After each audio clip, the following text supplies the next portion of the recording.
Oh, really? Unless you want to. No. John was like, It's my aunt. John was like, we're gonna have to do this. I was like, is there a script?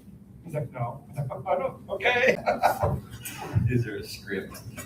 I didn't know. All right. Okay. All right, this is our budget workshop. We do this every year. And so just a little bit about the overview of the budget process. Budget is basically an 18-month projection based on what we are anticipated to receive and spend this next 6 months, and then all of 2027. So the handouts you have, I had prepared also for anybody in the public who came, so they're behind me as well. So we're going to just talk a couple minutes about some of these things. This is just been updated, so if you've been on the board, you've seen this before, so we're just going to kind of go over a few things. So some of the terms we throw around, like appropriation, all an appropriation is just as a permission to spend. How much are we given to be able to spend? And that comes from the Department of Local Government and Finance on the budget order. So the process is we go through this process, and then in November, the DGLF will give us our budget, or certified budget, like they do for towns, libraries, schools, those kind of things. A levy are actual dollars that we receive, and we get those by depositing those in our operations and debt service. Those are the two funds that receive levy amounts. A rate of taxation for every $100 for operations and debt service is roughly $64,167-ish, depending on the assessed value. So it just depends. So every cent that is increased, that's about how much that is. When we talk about tuition support, we talk about the state portion of the pupil enrollment. It goes directly into the education fund. AV stands for assessed value. It's on farmland, houses, businesses, those kind of things. CTE is career and tech ed. And then this was interesting too about circuit breaker losses. It's the amount of tax revenue that nobody gets to keep. Nobody gets. It's just lost. Nobody captures it. It doesn't go back to the state. It doesn't sit in a pot of money. It's just not able to be taxed on anybody, and it just doesn't go anywhere. So it's the amount of tax revenue that's lost to the tax caps. So there's a 1% tax on your home, 2% on agricultural and other residences, and 3% on commercial real estate and property as well. So you can see historical, our circuit breaker losses have been very minimal, 5,000, 4,000. This last year, it's been it will be $57,875 in 2026. And it's mainly due to that supplemental homestead credit, which accounted for $33,000 of that. So as the homeowners get a supplemental tax credit, we don't get to capture that. So in 2027, it'll be even more. It's going to even increase even further. All right, we have 4 major funds: the education, debt service, operations, and rainy day. Education is driven by how many students show up. So that's why it's always critical to know how many students we have in our district and to grow enrollment. It goes to pay for teachers, instructional assistants, principals. It's called state aid, that's what it's called. Debt service comes from property taxes again, and it pays for lease rental payments. It pays for debt payments for capital improvements. We just did a large bond last year of $6 million. That's paid through debt service. Operations, it's also money is received by property taxes. It pays for improvements, ongoing maintenance, building operations, custodians, central office, bus drivers, property insurance, those kind of things. And then the last one is rainy day. Those are for unforeseen expenses that can't be supported. It's not for ongoing things, but it could be one-time things. For example, it could be wind turbine repairs, if we've lost operations money of some sort, or one-time expenses for personnel. Next graph shows you a historical graph of our student enrollment. So from the earliest years, 2005, over 900, to where we currently are at about 608. So you can kind of see the trend in our student enrollment. Was that idiot? Average daily membership. Oh. Yes. remember back to that student enrollment, that drives the education fund. So every student is about $7,000 for us. If we lose a student, $7,000 leaves. If we get a student, roughly, it's about $7,000. The next report is assessed value history. So you can see, starting back in 2018 to our most recent years, there's a significant jump in 2027 with our AV. We'll kind of look on the next page. It'll kind of tell you that it breaks it down, broken down by Pulaski and Jasper. So our total AV for 2027 is $641,670,000. You can see how that's.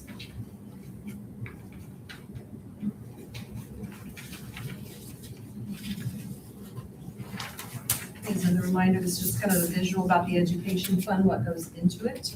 So what goes in are state supported dollars, CTE funds, special ed, academic honors, which is kind of gone away, curricular materials, and we talked about what it pays for, coaches, guidance, library, teachers. So currently we're receiving about $69.47 per ADM. It's going to increase for basic support to $7,071 in 2027 without any complexity included. Complexity factors in free reduced SNAP, TANF benefits, that kind of thing. With complexity it calculated, we received $7,523.83 per student. So when I was working on the 27 budget, to be conservative, I'm anticipating we have about 605 students. Hopefully it's more than that, meaning that I can go back into the budget and kind of add some areas and pad some areas, but that's my best estimate of how many students we will have. Salary increases will happen again this year. We did bargaining last year, so teachers will receive $2,000. Other support staff also received raises. Utility costs will continue to be monitored. And just we continue to consider whether we need to replace someone or not through attrition. If someone moves away, if we need to hire a more expensive person, that's fine, as long as we're kind of really thinking that through. Well, per pupil amount increases, if we continue to experience declining enrollment, we'll have to continue to tighten our belt, because even though you're getting more money, you have less students. It's not like you're getting more money necessarily. And so a lot of those 2026 legislative impacts drive education and operations costs. And those are things to keep your eye on. This is new. I thought this might be helpful, and I'll put this on our website too, but why do schools transfer money out of education into operations? And every once in a while I'll come across someone who asks the question, well, why would you take money away from the teachers or the kids and move it into operations? Or why do you do that? And I think if you've not been around, we've kind of forgotten why you do that. But there was an old general fund before 2019 that housed all central office things, maintenance, custodial supplies, custodians, personnel for the central office.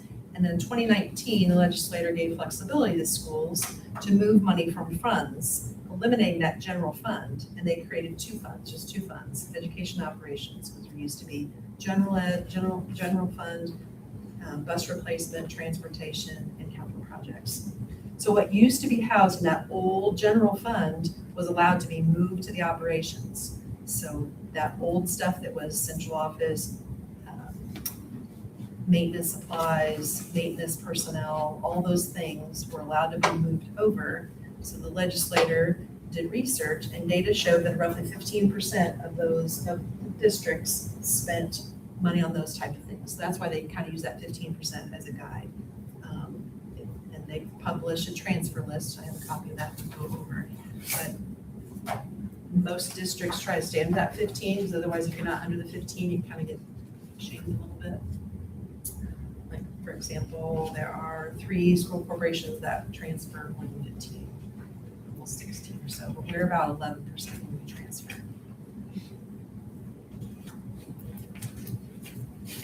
Operations fund, there you can see what goes in there. I know it's kind of hard to see when I copied there, but it should be like all the transfers come in, property taxes, commercial, excise, financial institutions tax, that all goes in there. And I can send this to you as well, so you can So in the capital projects, there's needs such as buses, computers, parking lots, chiller repair, bathroom improvements, bus replacement plan, comes out of operations, loose equipment. And so the operations is kind of controlled. You can only get so much. They're only gonna give you so much more each year. So this year it's closer to 7%, but it's been about 6%. So I give them a little notice in July.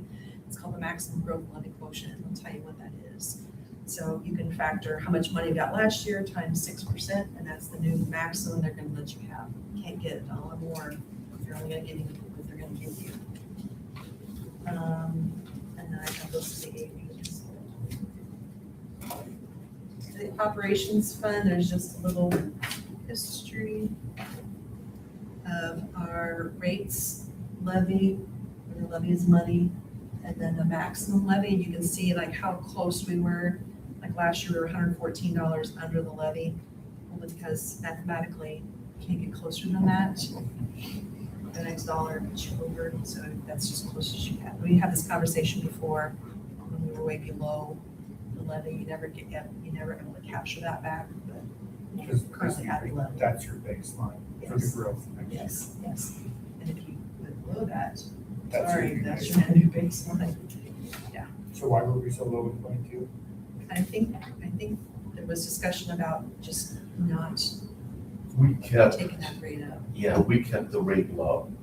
But then after that, we decided that, hey, when you can only get a 6% raise or 4%, I might have been 4% back It then. was there for 4. Yeah, you just couldn't do that. It was like, whoa, we need to keep up with this because otherwise we're gonna get snowed under.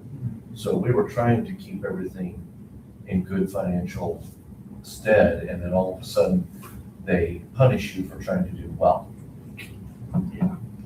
And the buildings are aging too, like this building was built in the 70s, so it's pretty old, and the elementary is built in 83 or so. So not getting any younger, and it's gonna continue to need things to keep it going.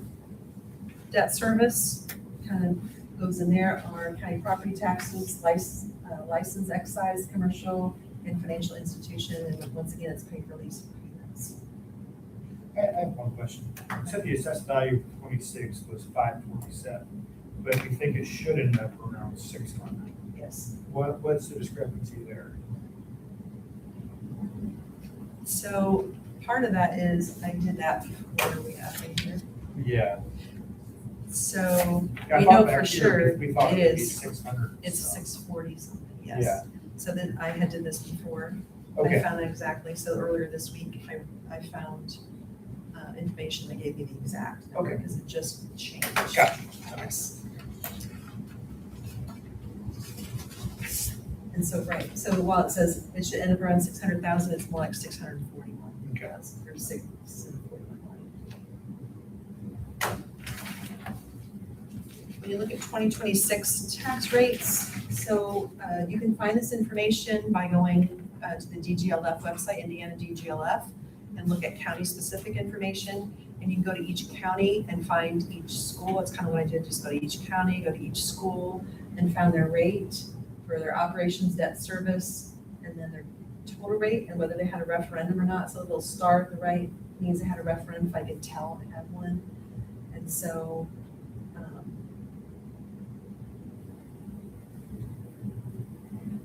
I don't believe that right quarter, but I will do it the next. I see some like, that's basically what they did reference on, and they did construction referendum. Yes, they did yes, operations yes. referendum. Some I You couldn't have tell. to say what it's good for. I know you've got a better chance of passing, obviously, if you have specific, or do not.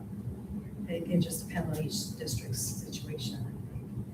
They need, and we'll talk about that too, because one of the things I had down was there are 38 school corporations in Indiana that are gonna go referendums in November, because they can't do it in May anymore. So the number of schools that are doing it is increasing. I'm afraid that the legislators are gonna catch on and try to keep putting roadblocks. But anyway, well, we can talk about that some other points. I know the board was interested in that. And so the next one was I took the highest to the lowest tax rate. So we're third from the bottom, but you can see where we rank. And know it's small on your papers, but that's what it says to you.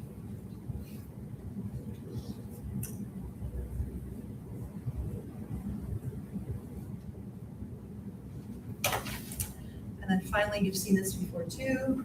It's just historical from 2021.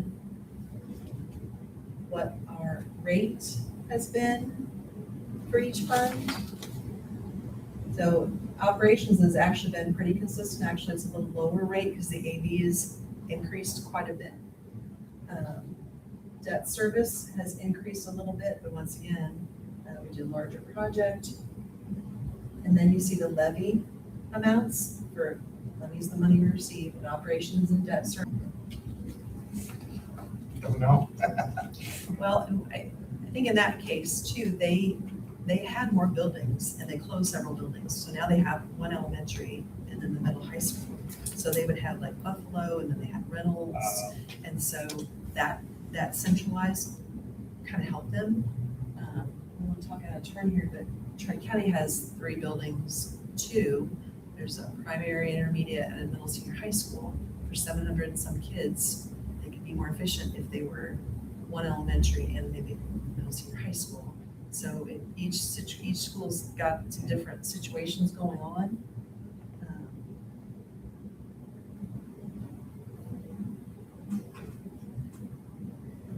Just Yeah, depends on also, their situation. that's, I guess the referendum's included in that. Yeah. So, Yes. yeah, They've okay. had one for a while and it's up and they're doing another one.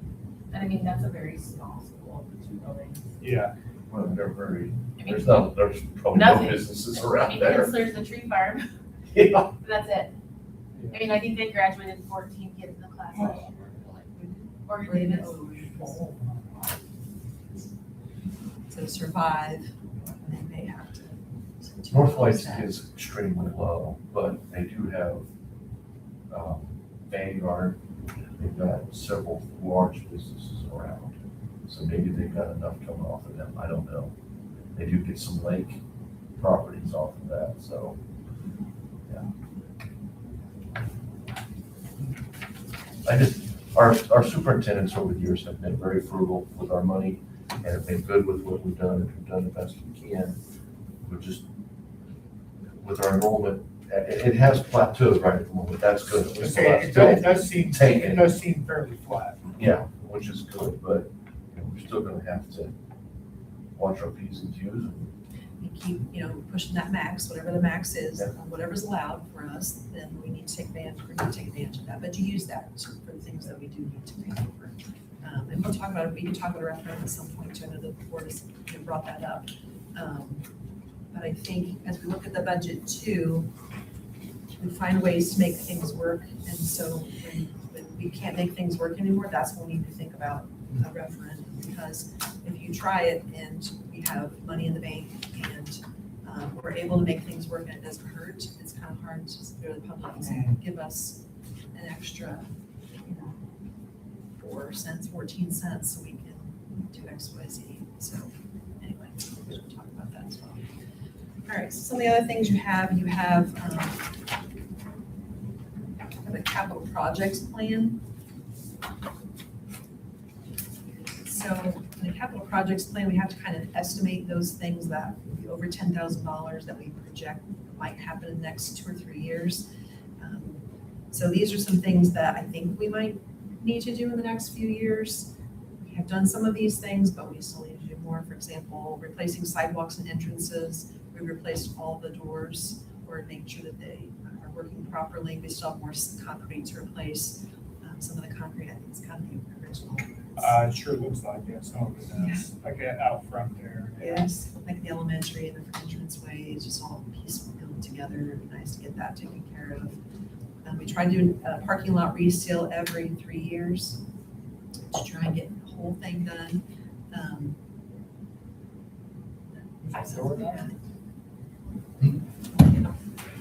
I can get it. Yeah, they're welcome to come in.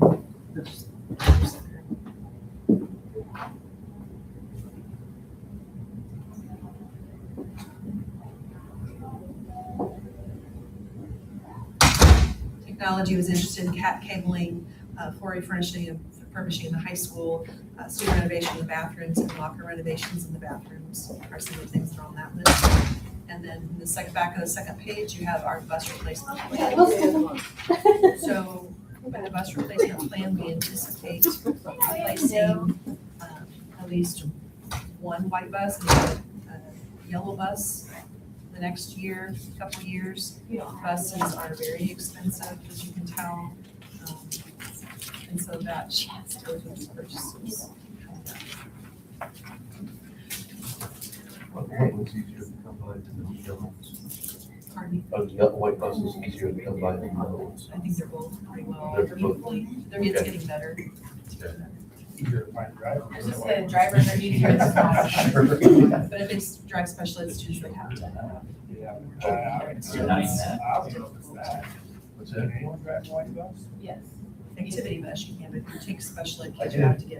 have to get a car. Yeah. Yes. All right, the blue papers you have are, what we've advertised to the public. So I'm still working on the budget, because once we see who shows up on the first student day, I'm going to go back and possibly tweak. I'm hoping like 20 more kids are going to come, 40 more kids are coming. And so Yeah. we'll go back and I'm going to come and add a bunch of zeros to everything. Anyway, you can kind of see that our public hearing is September 3rd, and then our adoption meeting date is October 1st. You can see what our estimated maximum levy is for our operations and debt service is $2,463,537, and then estimated property tax credit that I won't be able to get. Stop at any time and ask. The next two pages are Form 4Bs, which kind of tell you what we're going to anticipate receiving and spending from now to December, and then what we're going to anticipate receiving and spending next calendar year. So the first one is rainy day. You can see our cash balance. The non-property tax revenue, I'm going to ask the board here in a month or two to do a small transfer and back into the rainy day for a little bit. And then there is no revenue that comes into rainy day. There's no property taxes. Next page is the debt service. So debt service, you can see our cash balance, $364,446. We still need to collect another draw in November of $527,000-ish. And then there's other non-property tax revenues, kind of what we talked about. And so that is about 2.6 million. So we'll have 3,595,830 in revenues. And then we still have appropriations left to spend. There's our transfers. And so there's our estimated cash balance. I wouldn't be too scared about that at 668,000. I try to watch the fund report and our appropriation report. And if we need to slow down or not do a transfer to keep money in education, then we can do that, so that we don't ever go that low. But that's what it's historically been the last few years, is about the same thing. And then same thing for the budget year 2027. When it talks about non-property tax revenue, that's just tuition support that I think we're going to get for 605 students. And then the budget, along with our transfers out. So I'm hoping that operating balance is not going to be that low. Once again, I cannot, it was like that last year. I have a cash balance of $329,486. So once again, if it's not transferred or not fill a position, if you need to be, potentially if we don't have numbers where they need to be in certain classrooms, then we can look at attrition. And the last page is operations. Kind of get the idea.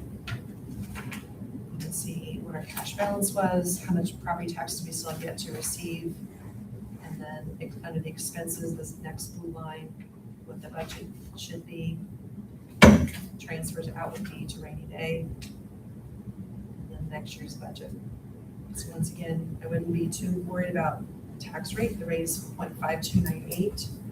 Which is more than what it is, but we can always cut the rate to make it work, but that's based on the lower assessed value. So if I know the assessed value is going to be like to 6.4, then the rate will definitely. On this operations and property taxes being collected, that will, how soon do you get them after November 10th? Pretty quickly, probably November. Still November, okay. How soon do you have this? Yeah. As long as they don't know.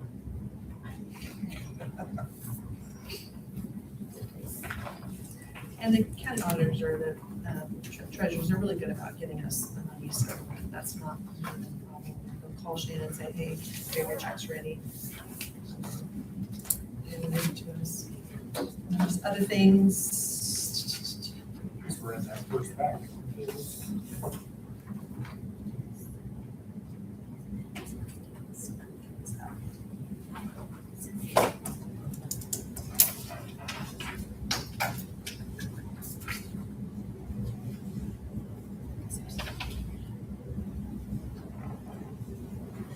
So here's assessed value, so I gave you a sheet, this is for what I keep track of each year, keep track of the assessed value, and then the totals, that's where I got that information from. You've seen this before, so I showed you. And then, right, maximum road volume has been 4. Years past. I gave you assessed value. Larger copy of that one.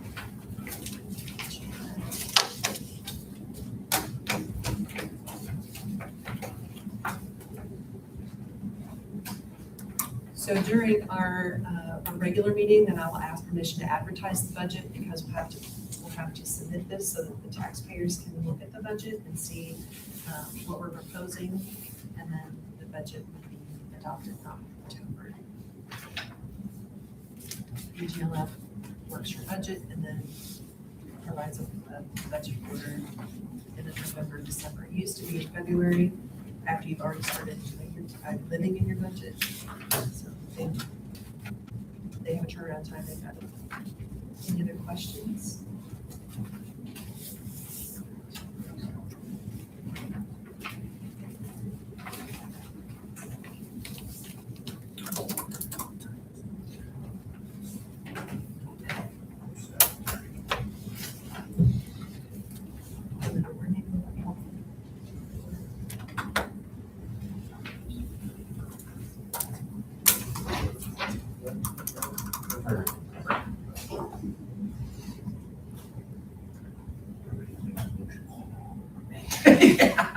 Fire them off real quick.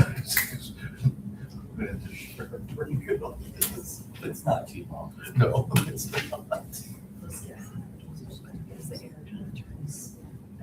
not. I'm cold. It feels very, very comfortable. So we talked about our, I can pass this around, but our transfer percentage is 11.22%. So others highlighted because highest and lowest. So the highest was 28%. You're talking about, From education to operations. oh, Yes. I'm sorry. I was Okay. thinking. I thought you meant student Oh, per sorry, no, sorry. Okay. Money's transferred out, Sorry, percent of transfers. I don't know why I mean. I should have clarified that.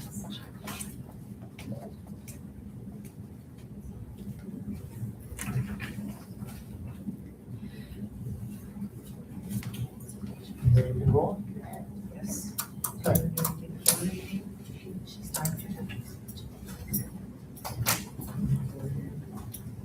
I'll do it.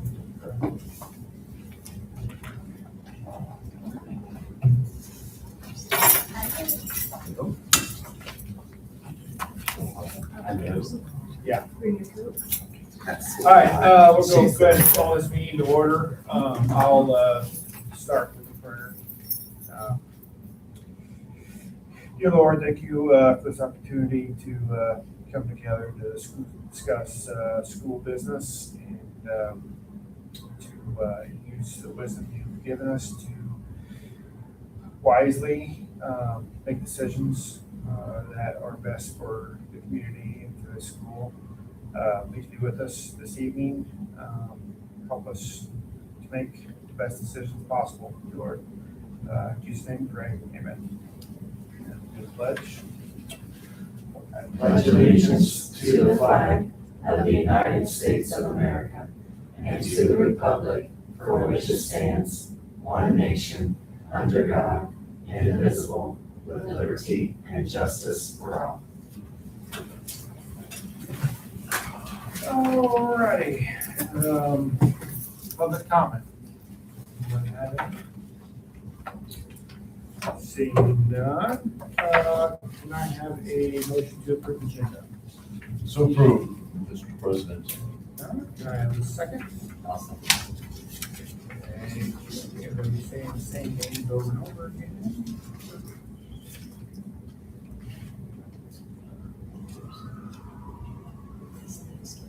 Okay, any comment?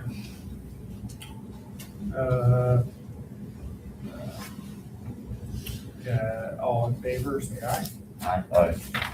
All opposed, same sign. Motion passes. We have an award. We have a retirement, Julie Reed. And I think Jake We would like to have somebody present who's that. gonna. Awesome. Is this because she's gonna come watch your kids or something? Play volleyball. You know, she's getting grandkids of her own. I think she's gonna be a little busy. I live in our camping. Yeah.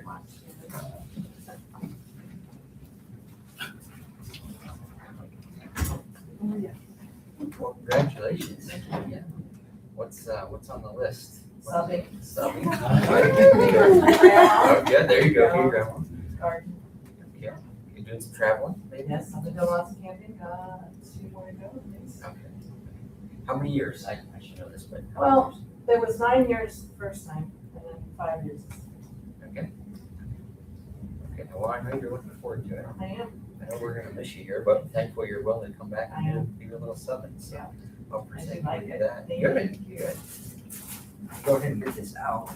Let's see. There is can I open it up? Oh, absolutely. And I would just add, Julie is just a wonderful person to go around, but she really worked extremely well last year with a student who came very far. I don't know how to explain this in terms, but you really needed the guidance she had, but she was firm, but she was loving with him, and really kind of see him grew from the beginning of the year to the end of the year. That's just one example, I guess I would have most specifically, but I don't think if he would have been with someone else, he would have seen the leaps and bounds that he would have. And so that's attributed to you. Did you come back? Yes, actually, yes. Your mom wanted him to come back here since he's not going on his own. Well, Julie, there is a nice clock in here. Oh, lovely. Enjoy, so. Yeah. Put this right here. I think we're gonna get a picture. I can put my arm around you on this one. It's good. All right. Thank you very much.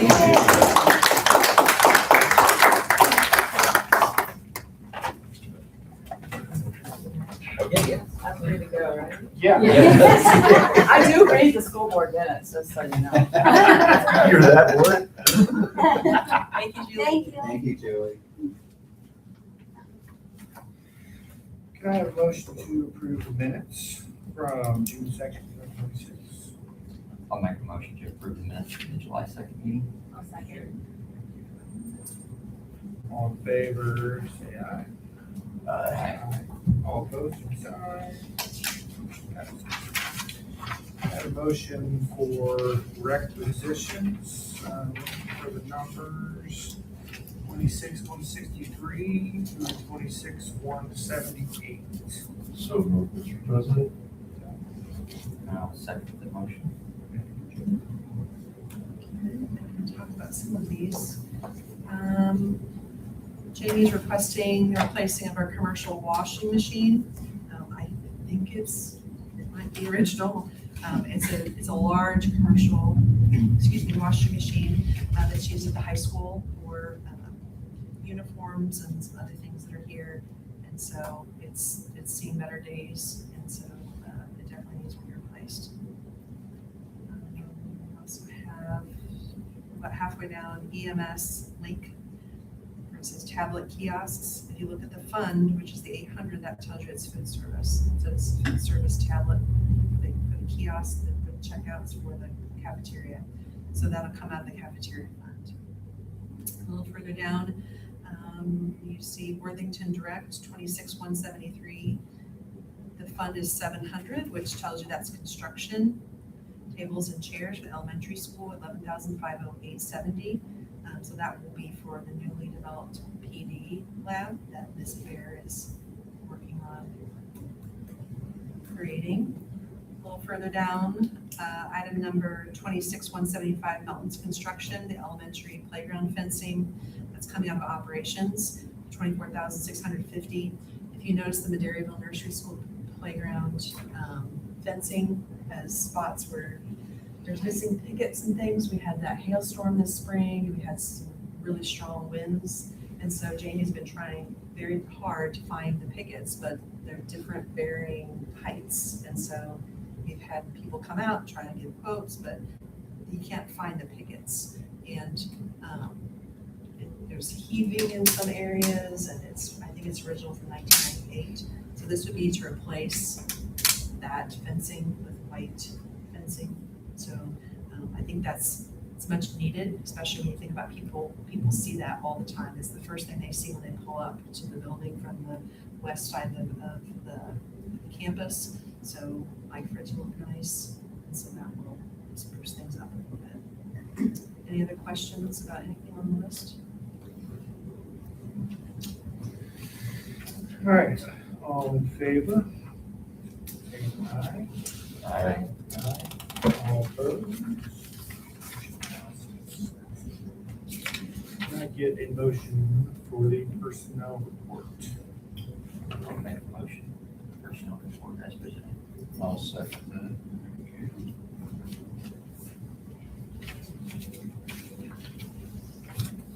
Okay, I can get some highlights here. So we have a science resignation from Joinville Ome. He was supposed to come from the Philippines. He had an accident. We wish him the best, but he's not able to come to us, so he has submitted his resignation. Stephanie Tilgis has submitted her retirement July 23rd, so wish her the best. She will come September, and we would present her retirement clock at that time. Some other retirement from Julie Reed. We have Mr. Brunker is taking a job at Hanover. It's closer, not Hanover. Well, thank you. That's closer for him. He lives in Morocco, so that's much closer for him. And then Sarah Butch is also taking a job closer to her home. She lives up there too, and she's going to Northview. So we wish them the best. So in their place, we have Owen Kilpatrick, who's going to be our band and choir director. He's already started. You probably see him out with students practicing out there. He's been in quite a bit, getting things ready and already hit the ground running. Madison Schultz has been our instructional assistant. She's taking on the special ed position vacated by Sarah Butch. Summer Atterbury will be taking one of the elementary positions, the elementary. Megan Applegate is taking a position that's also vacated by Ms. Bear by her moving. We have several instructional assistants, custodians. And then you have also some ECA recommendations. Mentors, cheer coach, band director. Any questions on any on the list?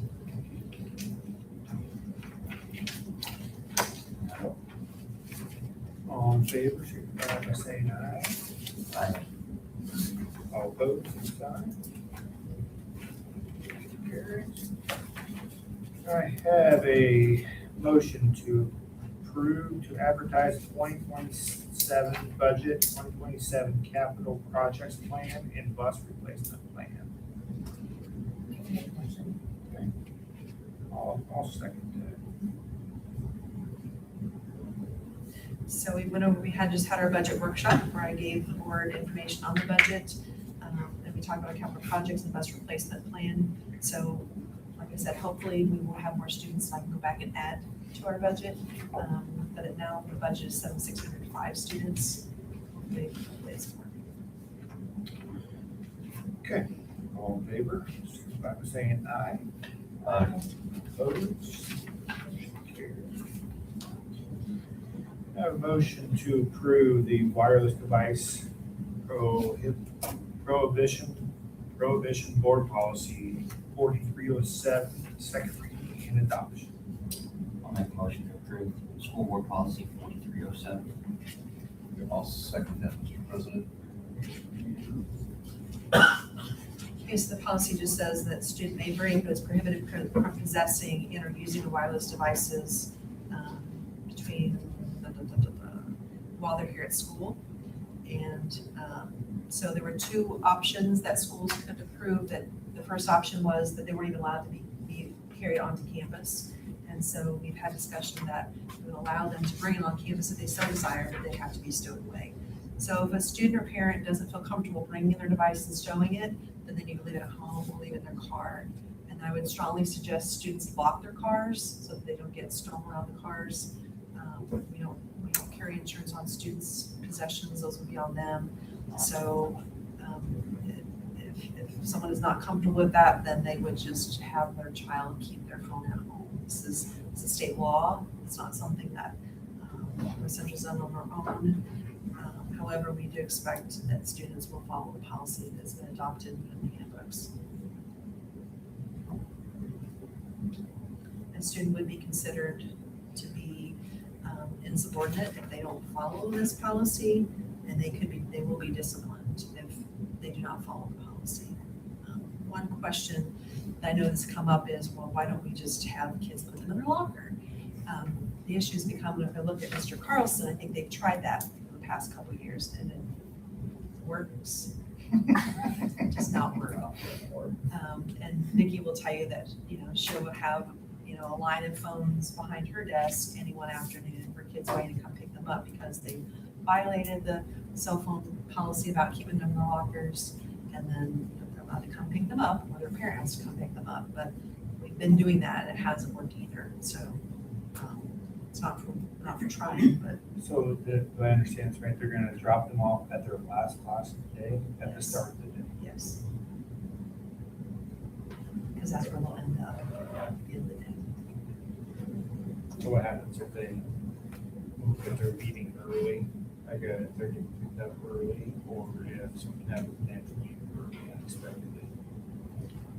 So in our classmates discussion with them, if they know they're leaving early that day, Vicki has a box in the office that they're to leave it with her if they know they're leaving. If not, the cases are numbered and the teacher will know that so-and-so is number 20. So if one of us have to slip in and get it throughout the day, we can do that with minimal interruption. So, Is there a separate case for every phone? Is that, no, it's a padded slots and okay, it's, I don't know, it's this big or so, and just padded soft spots that they all slide into. gotcha. So each one has its own little numbered system. Okay, Yeah. okay. And we're gonna have one in the elementary too, like a lock box, a security box or whatever. It'll be housed in the office. How did they know they get the right number back? Well, like, they're the ones that's gonna put it in there in the morning, and then they'll all, like, 7th period, they'll go get their own. It's not like the teacher handing them out or anything. They'll walk up and get their phones. So they, before the bell rings, should be able to see, like, this is my family photo on the front of it, and, but again, if they can choose to leave it at home if they don't want that risk. So just devil's advocate, what's the stop, like, another class between dropping it off and the last class where they're getting messed with? Where are they at, like, in the classroom? Does that make sense? Yeah, I'm gonna talk to them. So they're not that big and they are portable.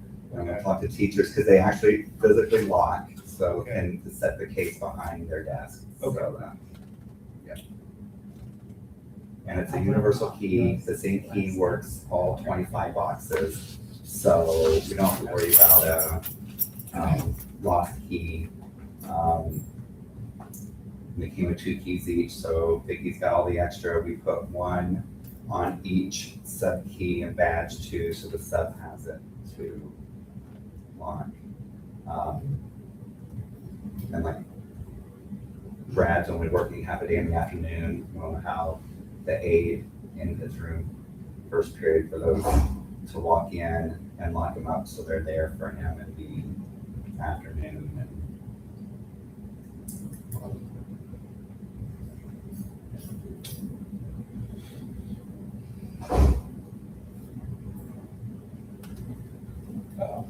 Oh, Okay. what about watches?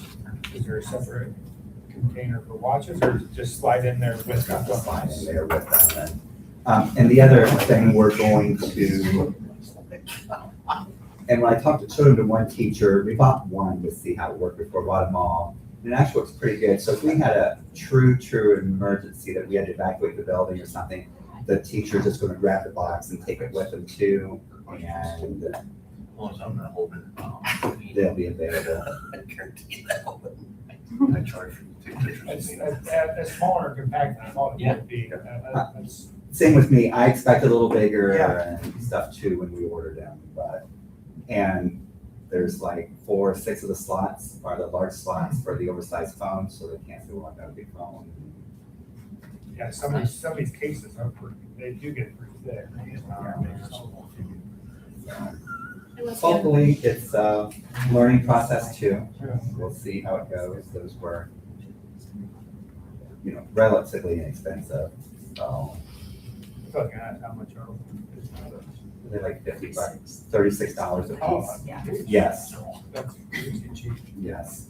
So And once again, if a parent has a concern, they just need to tell their child, leave it in the car, or don't send it to school if they don't need it, or there are phones in every classroom, there's a phone back there. So Like, secretaries can always get a hold of students by the phone. Students need to start memorizing their parents' numbers. yeah, yeah. And I had a brief conversation with Vicki already. This will probably increase parent calls for messages to the kids, and the kids also coming in wanting to call home. So I can see that. there's no reason they should be bringing it in anyway.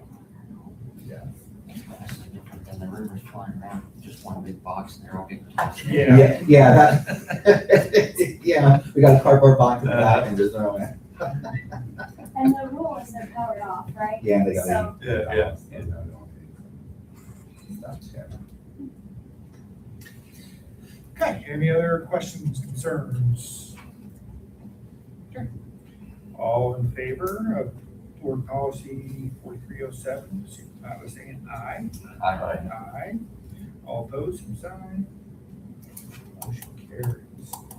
Can I get a motion for the food service adult breakfast charge change? So, Mr. President. Second. You have a request from Rebecca Shepherd, she's our food service director, to raise breakfast for adults from $2.85 to $2.95. There's a minimum we have to charge. She's saying for running universal free breakfast, adult minimum pricing requirements have increased for breakfast, so we have to charge $2.94 as a minimum, so she's asking for $2.95. Makes sense. Questions, concerns? All in favor, signify by saying aye. Aye. Aye. All opposed, same sign. Carries. Can I get a motion for West Central High School football overnight training, August 7th through 8th? I'll make a motion for the overnight training. Jake, all second. Okay, this is an overnight, so anytime there's an overnight out-of-state trip, then we'll require board approval. So this is an overnight trip here in our campuses. Looks like they're using the locker room and surrounding area outside for some team bonding. Where's it? Locker Locker room behind focus. They're staying the night here in our locker rooms. Oh, okay. All right, can I, all in favor, say aye. Aye. Aye. All opposed, same sign.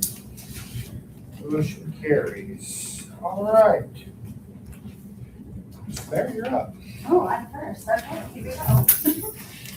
We have all been working very hard to prepare for the arrival of teachers on Monday and kids on Wednesday. Molly, Mike, Dr. Rowe, everyone from the custodial staff to the tech has been super helpful to me as I'm transitioning to this. Connie and Riley taught me how to send out the first welcome back newsletter to parents. It went out successfully through Harmony today, so check. We have experienced a few staff changes, as you heard. 3 new instructional assistants, which we're excited about, a couple of new teachers, a special ed teacher, a transition in our music department. And these are all happening at crunch time, but they're all falling in place, so we're ready for a wonderful year. On the enrollment front, I had in my notes that we had 39 joining us that have enrolled. However, on Connie's way out, she said she had 2 that called that will be in Monday. So 41, you wished for 40 and giving you 41. As long as there's no out. Yes, so our withdrawals, the list shows 13, and Connie and Riley wanted me to point out that there's 2 on there who actually came to Roundup, and then they didn't come. So they didn't actually ever come to West Central. So we're gonna bump that to 11 for the withdrawals. Molly and I have been working diligently to get the schedule in place and class lists and all that rolling, so we will be ready. And I am super grateful for everyone's teamwork and support. We're ready. Mr. Frost. AP test results came in last month. 14 students scored a 3 or 4 in literature or language, so they earned their college credit for that. 3 teachers attended the AP Summer Institute for 4 days for more training in those classes. Registration is going well. A few are still rolling through, and we are currently even on in and outs. I think maybe 13. So we're holding steady right now. Band camp has been going on all week, and it's at great engagement. They traveled to KB yesterday and will go again tomorrow to practice for their Disney trip in October. The 2 new staff, Mr. Kilpatrick and Mr. Kistler, both been in getting ready. We're excited for them to start, and we're still in need of a science, which have been working on different options to get that covered, chemistry and biology. Currently, we have 2 students enrolled online for this fall. Currently, I don't have any others that's mentioned it or not either interest in it. Schedules are being finalized. Right now, there's just a few tweaks going on, individual students, and shifting some classes around for coverage now with the retirements and resignation. Dennis had asked back in June what our graduation rate was, and there was 1 student I'd forgotten about that Marcy pointed out afterwards that had dropped out last year. So when we're certified at the end of September, we should be looking at about a 94.7% graduation rate. There's 3 students that are projected not to make it. So we're looking ready, looking forward to Wednesday for start of a great school year. Okay. So I gave you some information, some different things. One of the first things I gave you was school participation by community member. So Elisa does a really nice job of monitoring the pool and getting lifeguards and supervisors to supervise gym and swim. She helps get those ready for the fitness things as well. So one of the things I noticed on the sign-in sheets is there's a column where people indicate if they're in our district or they're out of our district. And so I took the last couple months of sign-in sheets and thought, that's interesting. So for example, you have the swim date, and then you have the number of participants who showed up that day. So for example, on May 8th, there were 23 people who showed up. There's nobody that is in our district that came to swim. So there are 23 people that came to swim that don't live in West Central area. So 100% of the people aren't even around. So you kind of get the gist of this. So like April 27th, there were 15 people who came for that event. It's probably like a fitness activity or whatever. There was one person who was a West Central, who lives in West Central's district, and there were 14 people who don't live here. So 93% of the people do not live here. That's crazy. So at the bottom, just this quick snapshot, that was interesting, just as there's probably 20 or 25 dates there. On average, 1.4 people at any one point out of 10 are people. So 84% of our people that are coming to use our pool don't belong here, don't pay taxes here. I thought that was interesting. I know that this was something that one of the board members mentioned. It's been a while. I think we were at the elementary and one of the board members mentioned, I think we renovated the pool, people were not happy, and it's 900 people that are not happy. That's a night, those ladies who were clear came over. Yes, Yeah. yes. So use that as you will, but Yeah, that's you're fascinating. paying for things that aren't even our people. So one of the other things that I keep track of pretty regularly is NIPSCO energy bills. So you have another little spreadsheet put up here on the board. I can make it larger if that would help.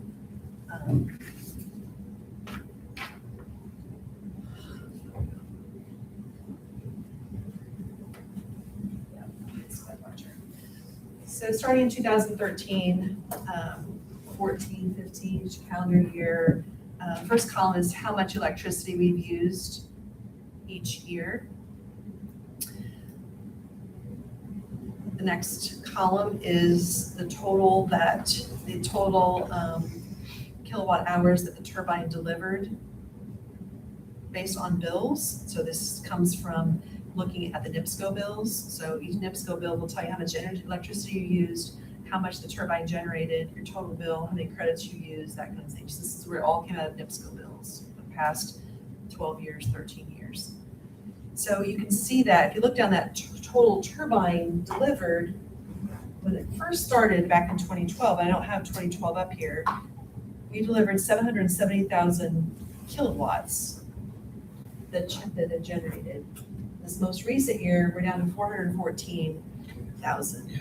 And so as we've had John come talk about the turbines and, he would recommend that we would resurface the blades, lose production as it goes every year. It's running theoretically 24/7. There's always moving parts. Those parts are constantly moving. You can also see the next column is our bill. So when you look at when you add up all of our NIPSCO bills, that's that column. Total credits that we used. So it generated a lot of credits. We used all those credits. Kind of see how that goes. And then if you just take that total bill divided by 12, you get an average. Just figured what's the average charge we would get with a turbine running. So it had been 5,000 roughly a month. Remember, there are some months we don't have wind production very well. So yes, you might have a $30 bill a month, 3 or 4 times, 8 or 9, whatever, but some months there's not a lot of wind. So you can just kind of see historical. So overall, from the past 12 years, the turbine has generated 4.6 million kilowatt, theoretically. And then there's the total bill, and there's the total credits we've used, which doesn't really match because you have to have credits to cover that. So there's some missing data in throughout here that I can't find. Sometimes there are some years missing, 15, 16, 17 are missing because the bills I have or the data I have, I can't go back into NIPSCO and get those bills anymore because they kind of like grandfather them out. And what happened in those years, whoever was keeping track combined the gas and electric on the bill, and I can't get firms and I can't separate them based on what I have. So it is what it is. So basically I thought, well, what if we didn't have the turbine at all? So if you take a typical, the bin in the yellow, you take a typical August,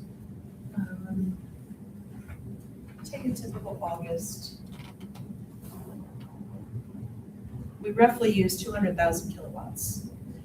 if we don't have any turbine delivering, working or whatever, our bill's about $35,000 a month. So we would have had, if we have no turbine working, it's roughly 35,000 a month. So multiply by 12, it's gonna be $400,000-ish electricity bill it's gonna be without the turbine. In September, total electricity about 180,000, same thing, just gonna do it prorated. And then January to December, just kind of, there's numbers, so you can kind of see. But we are losing, as I'm gonna tell you something else, I went to a turbine meeting, and I'll tell you about that in a minute. But other districts that are, also have turbines have noticed too that they don't have the production anymore that they're getting, and it was not probably what was promised when the performance service put it in. So we all kind of share some concerns with that, but I thought that would be interesting. So like 23, 24, 25, what, so like, was there like major breakdowns in those years or There just? was, we got struck by lightning 2024, I believe. I thought it was a lightning, it was like a surge and like an IGBT meter that just went out. It was like $200,000 to fix it, but it took a month and a half to get the part. And last year we had batteries need to be replaced. They were coming from Germany. Do you remember the joke about it would be cheaper just to send me to Just Germany fly to there, get the yeah. batteries and bring them back? You're at the mercy of the parts that have to come from Germany or overseas, other So- parts too. So efficiency is going down, but also Yes, breakdowns are leading to the total. yes, The total kilowatt number going down as well. So it's not Right. just the efficiency of the winter. could be, but that's a pretty stark It is, yeah. difference. So, you know, so I'm really not about the I can talk about that now. So there are 5 school corporations that belong, have turbines that were put in at the same time. So we're kind of like all sister turbines. So ours, Shenandoah, Northwestern, North Newton, and Tippecanoe Valley. So those 5 are all serviced by Power Grid Partners. We were all put in at the same time, 2012, 2013. We're the same basic turbine. It was made in Germany. We have parts that are similar, so we can take parts from one to the other, or we buy parts to put on all of ours. So we started talking this summer. I reached out to all of them and wanted to talk about the turbine, because I know we've had some concerns about the turbine. So we got together beforehand, before we invited Power Grid Partners, and asked, we had some similar questions. So we came up with basically some concerns. One concern is, I get bills with no explanation, so I'll go back to my email. I get a bill for $84,000. Here's your bill, and with no like, here's what it was, and I had to do this. There's no invoice attached, no. That's the no work invoice, order. there's the invoice, just the invoice pops up, pay this bill. That's- And so we all have the same issue, like there's little or no explanation why payment's expected in a timely manner. It's just a fiscal concern. And so we realized you gotta get the turbine back up and running. And so like, we met last week, and we kind of told John, you know, I think this board wants to keep that turbine running. So but he needs to communicate with me to tell me, hey, it's gonna be $62,000 to get these parts from Germany. Do you want to go ahead? And I'm pretty much gonna say, yeah, well, you gotta get this going. I need to know about it, but you can't just surprise me and say, fix it and then send me the bill afterwards. So I think we've got that figured out. At least The communication. an invoice, a work order, to see what it was for. Right, tell me, heck, just call me. I'm right here, just tell me. I text constantly, just tell me. There's no way to- Another concern was that nobody's monitoring the turbine. So even when Power Grid was here, if you remember, John said, we just hired Rupish. Rupish is gonna monitor your turbine. Okay, well, but I still have to call or text and say the turbine's down. Nobody's calling me to say, oh, you're down, I'm gonna send somebody out, you know? So we all have that concern too. So everybody else felt the same way. So we've been continuing to be reassured that yes, somebody will be reaching out, but I haven't seen it yet. We don't get any monthly production reports. I think Dennis brought this up last meeting, that we don't get those production reports. I brought it up again at our meeting last week and was told that there's a portal where we can see how the turbine is doing. I can pull that up for you, which is true. So basically I can pull my own reports. I can pull my own data, which I don't have time to do that, but I will do the best I can. They're getting better about pulling their annual maintenance reports and sending those on to us. But So the communication part is,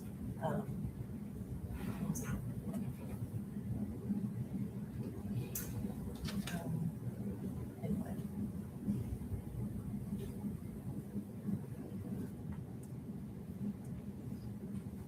I'll have to find something else. And then finally, what's the succession plan for the company? John realizes that he will need to do something at some point, so he's appointed Kim, who is part of the program, and she's supposed to be the succession plan for that. So, I mean, I think I felt good, but we also talked about how do we group purchase things so that if somebody's down a battery or a switch, can the five of us purchase it? And we trust each other enough that, okay, Shenandoah is gonna keep our pool of stuff, or West Central keeps a blade, not really a blade, but, you know, an IGBT or whatever it is, can we get that stuff? And then when you need it, go get it, kind of like a cooperative sharing thing. So he was supposed to create a list of those things like blades, generator, gearbox, and pitching system, or other things that we could purchase and get from the factory in India or in Germany. So in order of needs that he thinks that turbines need, all of us, first one would be resurfacing the blades. And he did give us a cost for that. I think you'd ask the question, what would be the payback on that? But even Kim said, you can see the fiberglass in some of them, not ours, but in some of them, you can see the fiberglass in some of them, because they're constantly been turning for 14 years. A generator, a gearbox, and a pitching system. So those are the things that need to be attended to. So they're supposed to give us a list of the costs of what that would be, and get back to us. So that's a little bit about the turbine. Interesting, as I look through this though, total electricity used, if you look at 2013 and you look at 2025, we are very consistent on the amount of electricity that we use. It is shot. That is, I mean, yeah, I know there's some variance in it, but not what I expected. Yeah, so we're pretty level in what we use. Well, and, you know, we need to do some more cost-efficient things, but our boilers have not probably been changed out. Those could probably be changed to do some cost savings. And then we changed all the lights to LED to help save. So, you know, we've not kind of gone around and shut people's lights off like we probably should, and we could do more about that. But, yeah. December 2030, sorry. And then there's the refunding portion. You can see once again, is paid off in 2030. And then our most recent bond. Not to sound dumb, but why is the amounts we're paying going down so much on the 18 route? Isn't that like an advertised out, or is It it? is, yeah. So when Baker Tilly or whoever does this, they calculate that out. But it's not even payments throughout the No. whole bond. For whatever reason. That's interesting. Yes. And then last one's paid off in 2039. So there are some debt falling off here in 28 and 30, which tells us that we need to do another project here in a year or two to capture that. So Jamie and I already started having a list of those things that didn't get taken care of last time, and then adding whatever else you need to do for, you know, energy savings or whatever that might be. Okay. Other things on my list, we want to thank the Pulaski County Community Foundation for giving both Eastern Pulaski and West Central monies to toward the Boys and Girls Club, so the parents don't have to pay as much as they had. Before last week or so, parents would have had to pay a $50 enrollment fee plus $40 a week for childcare. Now that $50 is covered by the Pulaski County Community Foundation, and the fee is reduced from 40 to 25 per child. So we really appreciate what the Community Foundation does for our students. We received notification, this also was a Dennis question about our wind and hail renewal or insurance renewal. So we did receive an email the other day letting us know that our wind and hail deductible will raise to $250,000 on our next renewal from $100,000. So the pretty huge. Not surprising. Custodial and maintenance have done a wonderful job in our building. Buildings look great. They're still working a lot to get things ready for school year. So I know everybody has been working hard. Principals have been working very hard. In the elementary the other day, and I think I could see like, steam coming off their heads. They were just deep in thought and strategizing and thinking about best case scenarios for everybody. Tomorrow we have new teacher orientation. So those teachers will work with the principals and myself. We'll talk about things that they need to know. Back to school breakfast is Monday with the meeting at 7:45. If you're able to be there, that would be great. 6 o'clock is meet the teacher. And Tuesday is in-service day for our teachers. Wednesday is our first day of school. Monday, August 17th is the first day for Boys and Girls Club to start. They won't start that first week, they'll start the next week. August 28th is an early release day. And then finally, I'm gonna meet with the prosecuting attorney and talk about attendance in Pulaski County and Project Attend. I don't think Project Attend is working well for our students and our administrators. Administrators and counselors have been, really good about turning over students to the prosecuting attorney, or at least sending them that way. We're not getting traction.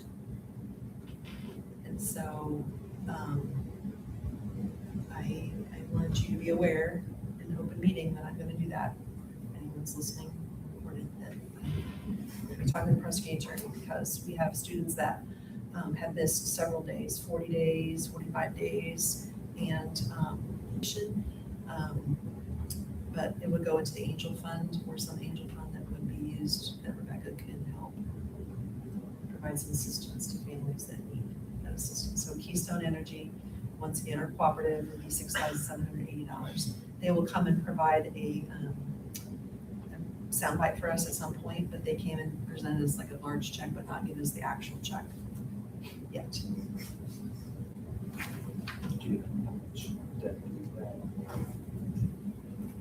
We already have about $4,000 in the Angel Fund, because Shannon and I were just talking about that today.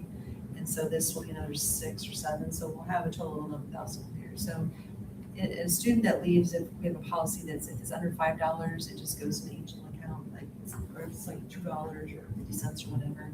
And we also have churches that make donations sometimes, and it goes into the Angel Fund. So right now it's like $4,000 we have, so it'll help. There are some times, because we just pulled a report where she's taken out maybe like $2 from there or $3 from there. But we talked about, we need some kind of something in writing that says who could benefit from this, so that we're being equitable to those who really need it, or those who seek help or ask for help. So just assuming that it's going to be taken care of. It's not to forgive lunch, everybody's lunch funds. There's not enough money there. It's not a one-time forgiveness. So that's all I have. Thank you, Dr. Bell. You're going to have a motion to approve payroll and claims. So moved, Mr. President.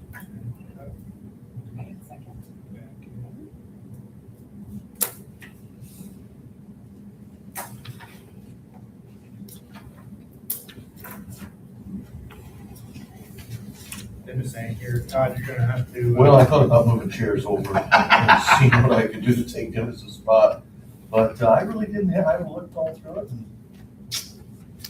I'm good. Okay. Any other questions, Chris? All right, all in favor, signify by saying aye. Aye. All opposed, same sign. Okay. Okay. Meeting adjourned.